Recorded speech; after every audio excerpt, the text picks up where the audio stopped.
everyone, welcome back to my YouTube channel. For today's video, paano daw or saan makukuha yung link ng USDT? So ito yung tanong niya, saan po makuha yung link ng USDT?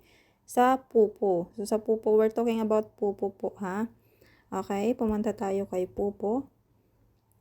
So paano daw or saan makuha yung USDT?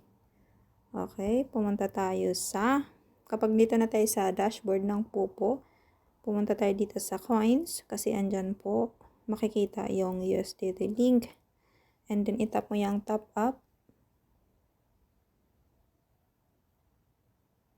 Then itong USDT, yung green na T. Yan po yung USDT ng link natin sa Pupo.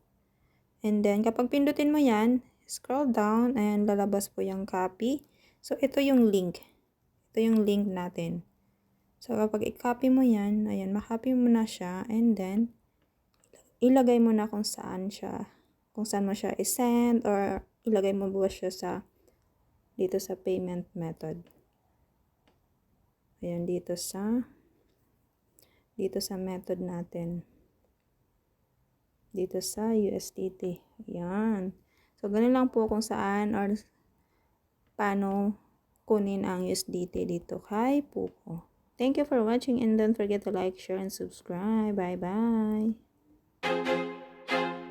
I feel like I'm losing my mind.